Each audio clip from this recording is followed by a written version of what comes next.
Farm Week is a production of the Mississippi State University Extension Service.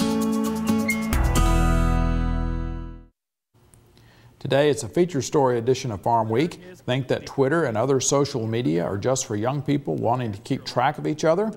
Twitter is being used as a source of trading information for the commodity markets. In southern gardening, you've heard of impatiens, but now there's sun patiens. These come in many colors and they can take the heat and the sun. We'll hear one last time today from the outgoing Mississippi Tree Farmers of the Year. Russ and Barbara Ford's tree farm isn't a sideline, it's a real job. He makes his living off this land. He's never held a regular job. That's how he's made his living his whole life. You know, we don't have a paycheck coming in from a 9-to-5 job that he has to go to. You know, when he sells timber, he has to be able to invest that and budget it back.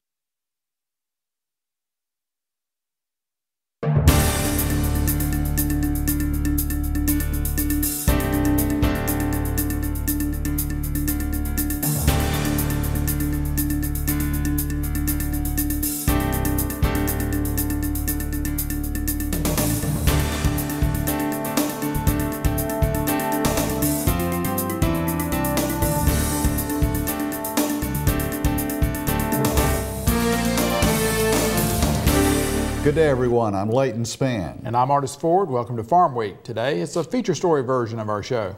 Our first feature is about Russ and Barbara Ford, the outgoing Mississippi Forestry Association Outstanding Tree Farmers of the Year. Russ Ford can truly claim that tree farming has been his only job and the source of his income his whole life. But this story is about much more than income. It's about heritage and good stewardship of the land. Our story takes us to Columbia in South Mississippi. Russ and Barbara Ford's property south of Columbia, Mississippi in Marion County has been a registered tree farm for 55 years. The original tree farm certificate for the property is dated October 25, 1955. It was issued to Ernest R. Ford, who was the father of Russ Ford. Russ is a second-generation tree farmer whose only career his entire life has been trees. He got a lot of the land from his dad. His dad had it from the 1940s, and he inherited a lot of it and bought some extra to add to it, which comprises roughly 1,100 acres of tree farm. He makes his living off this land. He's never held a regular job. This is how he's made his living his whole life. You know, we don't have a paycheck coming in from a 9-to-5 job that he has to go to.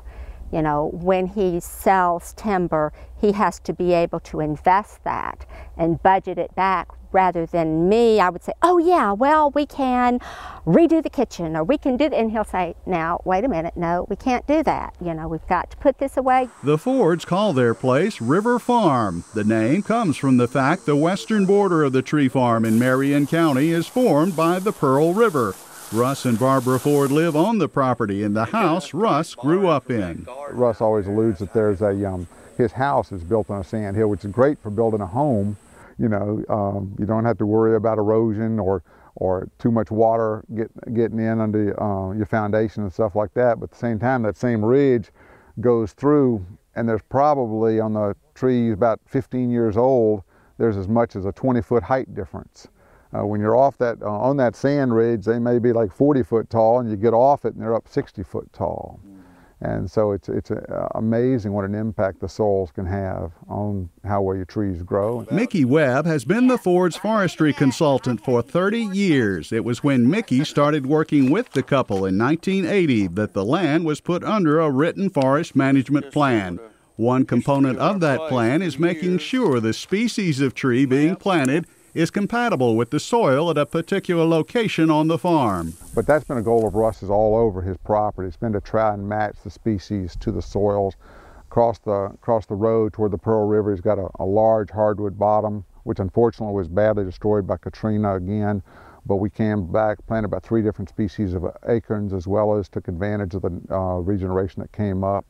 You know, not trying to force a species, but grew what's natural to the ecology on the place. And that's been a real key for Russ. Russ Ford does about 60% of the total field work on the tree farm all by himself. He calls this bulldozer one of his essential tools. He acquired it in 2004 and enjoys using it. I wanted a narrow blade. This is a 9-foot blade, so I could go between my rows of trees. I wanted narrow tracks because I'm not going to work when it's real wet and all, so I didn't want the wide tracks to have to turn and do around, and it's more wear and tear on your undercarriage with a wider track. So I just found just the perfect one that I wanted. Russ says his backhoe is the other essential piece of equipment on the tree farm. The Fords also have a couple of farm tractors, a 150-gallon sprayer, a dump truck, and numerous other items to help them take care of the work. Russ keeps their tree farm aesthetically pleasing by keeping all roads clear, bush-hogged, and well-maintained. The primary objective of the property is saw timber production. Education is another important use of the tree farm by the Fords, but not just for other tree farmers. An area garden club was scheduled to visit a few days after this video was recorded, and Barbara Ford had her talking points ready. I think it's extremely important for them to see where that shelving board came from. It gives them an appreciation of when they go to the lumber store and buy that, they know that the tree farmer had to be paid, the logger had to be paid, the mill that did it had to be paid, and so it makes it a little bit less problematic on you to pay the cost of it because you know exactly what it took to produce it. This area of the tree farm was the setting for another group's educational visit. It was one of 3 stops on the place by the Marion County Forestry Association during a field day in the spring of 2010. The educational focus here for other tree farmers was pine thinning. When you've got a stand like this, of this age, there's several different ways that you can go. And so that was one of the points we wanted to make. We went ahead and measured all the trees that were in a particular plot, talked about how much volume we were carrying, and then we were looked at several different options. One of the options would be to thin again and to hold it. That certainly would be an option. And another option from a strictly economic standpoint, it's probably at economic maturity. So another option would be to take everything down and replant, start over. This same stand was also a good example for the CFA of how the practice of prescribed burning helps achieve another objective of the tree farm, enhancing the habitat for deer and other wildlife. Luscious vegetation closer to the ground after a burn, more readily available to browse on. I see some muscadine vines in here. I see some persimmon. Any of these type of plants after a burn comes back and it reduces the height of them, and when they sprout back they're more nutritious and more readily available for the wildlife to browse on. Russ Ford also enhances the wildlife habitat on their tree farm by planting about 7 food plots like this every year. He includes favorable hardwood trees like the sawtooth oak at the plots. We have a bunch of deer coming in here every year. I think we harvested 7 does last year at this spot. These are sawtooth oak? These are sawtooth oak. They're the gobbler head, the small acorn variety. They're making acorns now. They're about 6, 7 years old, something like that. Russ has also planted pear trees in another location on the farm for wildlife to enjoy. And he has a large orchard of southern catalpa trees in the same spot. Russ also manages for endangered species on his tree farm. Numerous gopher tortoises are located on the property, and he takes care not to destroy their habitat. As far as other practices, he uses herbicides on a regular basis to control herbaceous competition on newly planted seedlings, such as this stand of 3-year-old longleaf pine. Best management practices, such as streamside management zones, are used on the tree farm at all times. This water feature on the property is called Clear Creek. It runs into the nearby Pearl River. In addition to water quality, recreation is another primary objective of the Ford's tree farm. This gravel pit lake on the property is Russ and Barbara's favorite place to relax. They even established a campground area alongside one portion of the scenic lake. Bird watching is another form of recreation that the couple enjoys on the tree farm every day. You know, I have so many different types of birds: bluebirds, cardinals, tufted titmouse, the blue grosbeaks, the rose-breasted grosbeaks. You know, it's just such a pleasure to sit and watch what the Lord has provided for us to enjoy. And these birds are so vivid and their colors so wonderful. And Russ and I both enjoy sitting out there and watching them. And it's just truly a pleasure. The Fords also raised a son on the tree farm. Will, now a college student, earned his Eagle Scout rank in high school by reclaiming the Pope family cemetery on the tree farm. It features the grave of a Civil War veteran. Here, Russ is sharing with Will the history of some Native American grinding rocks that were found on the tree farm. The Marion County Forestry Association that Russ is heavily involved in has the distinction of being the first CFA in Mississippi. The current president says Russ was instrumental in its formation in 1986. It was started back then, and I think all but 2 years during that period of time he's been on our board of directors. I know for as long as I've been in it, Russ has been on the board, and I've served, this is my third time to serve as president of our Marion County Forestry Association. And Russ has always been such a big help. We've had 2 field days on this tree farm, one in 1990 and the one this year. And Russ and Barbara, they've always opened their tree farm up to us. Russ Ford has also been an active member of the Mississippi Forestry Association for over 25 years. His interest in promoting tree farming and in being a good steward of the land is obvious to both visitors and longtime associates. He recognized he was blessed by his father, and so he's enjoyed the income from it, but he hasn't been greedy about it. He's always made a point to reinvest back into it and practice good forestry. And it's neat to see him appreciating his heritage and being respectful and caring for it. Russ Ford and his wife Barbara are excellent ambassadors for tree farming and well deserving of their recognition as Mississippi Tree Farmer of the Year. From Columbia, Mississippi, I'm Leighton Spann reporting. And we invite you to go to our Farm Week website if you would like to see the story on the Fords again. You can also find us on Facebook and go to our YouTube channel. That's all at farmweek.msucares.com. If you're interested in managing your land for timber and wildlife, such as the Fords do, you can get in touch with the Mississippi State University Extension Service or the Mississippi Forestry Commission. We'll have that contact information on our Farm Week website as well. You can also contact the Mississippi Forestry Association if you have a nomination for Outstanding Tree Farmer of the Year.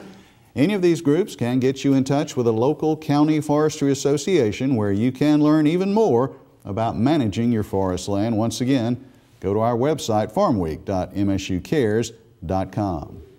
And artists, some great news about the Fords. They were named one of 4 regional tree farms of the year nationally, and in fact they are right now. They were just named last month the Southern Region National Tree Farm of the Year. Our congratulations to them. Barbara was able to go out to Albuquerque, New Mexico, where the National Tree Farmer Convention was held, to receive that outstanding award. So they represented Mississippi very well during this year, and if you're curious, an Idaho couple was actually the top winner, the National Tree Farmer of the Year.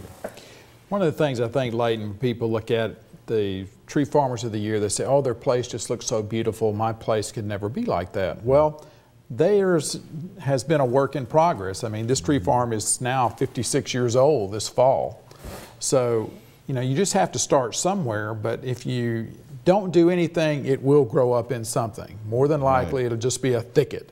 So get out there. There are ways to find some cost share assistance and free advice from the Extension Service or the Mississippi Forestry Commission or the NRCS through the USDA. It's just the sort of thing that, you know, if you start, you can do it. It's just other people have done it, you can do it as well. And one thing too, you can do it all your life. When you're younger, you can do more of the work. When you get older, you can hire somebody. So tree farming is a lifelong. And again, this is unusual in that Russ and Barbara, I mean, this is their income. This is their job. Might mention too that Marion County had both the Tree Farmer of the Year and the Logger of the Year, Anthony Logging. Both came out of the same county, picked by two totally separate committees. So they are proud of their logging and their timbering down there in Columbia. Well, it's time now for today's trivia quiz on Farm Week, and it's about how much corn will be used in the present marketing year to make ethanol. Now, practically all of this corn will be harvested this fall. Is the answer 7.8 million bushels, 3.6 billion bushels, 4.3 billion bushels, or 5.1 billion bushels? I'll have the answer after today's Southern Gardening segment. Do you think the choices for summer color are limited once the temperatures heat up? In this week's Southern Gardening segment, Extension horticulturist Dr. Gary Bachman will show us how to make a color splash in the landscape with the Mississippi Medallion winner, Sun Patience.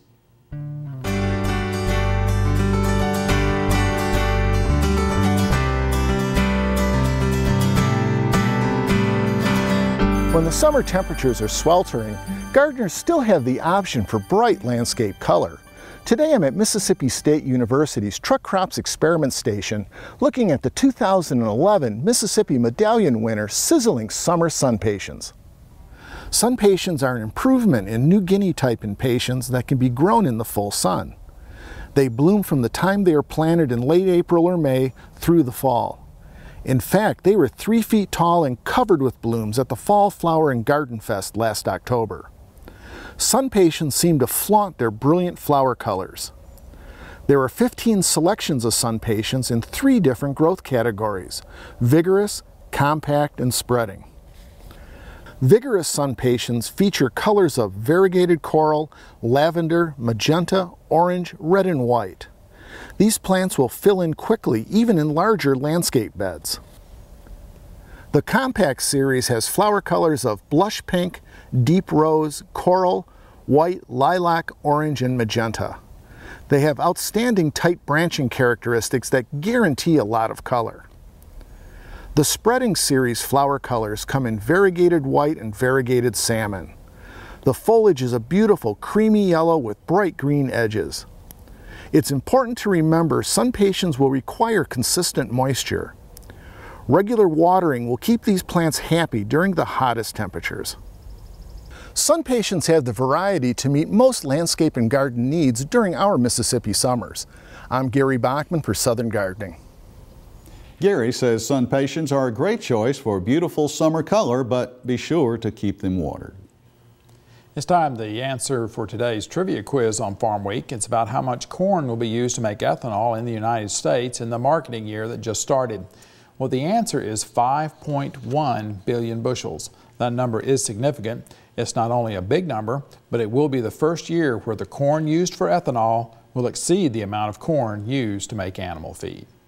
We're going to pause now for a break on Farm Week. Coming up, we'll have the calendar and one more feature story for you. You're going to find out that social media is doing more than just letting people stay in touch. It's affecting trading in the commodity markets.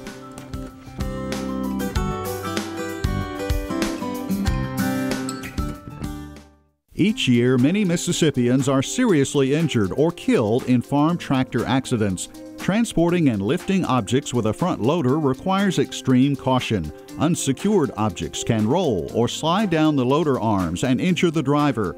To help prevent injuries, tractors should be equipped with a falling objects protection system. Always secure loads or use a bale spear or straps before lifting objects. A message from the Mississippi State University Extension Service. Well, before we get back to our last story, let's look at the Farm Week calendar. Mississippi State University and the U.S. Department of Agriculture will hold an ornamental horticulture field day at Poplarville. It takes place Thursday, October 6th. The location is the South Mississippi Branch Experiment Station of Mississippi State University on Highway 26 west of Poplarville. Field day gets underway at 8:30 a.m. It's the highlight of the gardening season in Mississippi. The Fall Flower and Garden Fest takes place Friday and Saturday, October 22nd and 23rd. The hours are 9 a.m. to 2 p.m. both days. There's no admission fee. There will be hundreds of vegetable and flower varieties growing side by side. It's a great place to get inspiration and information at many of the demonstration sessions. In addition, there will be commercial nursery exhibitors so you can pick up some of the plants you've just seen to take home. We will have directions available on our Farm Week calendar. So go to our Farm Week website at farmweek.msucares.com for information on these and other events. Now check out this Farm Week snapshot.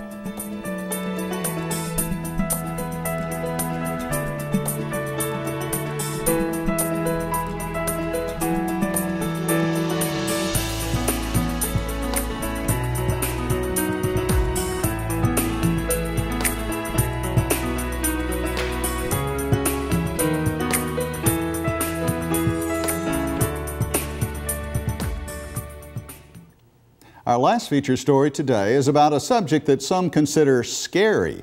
I'm talking about social media. We're talking about Facebook, Twitter, and other similar social computer programs.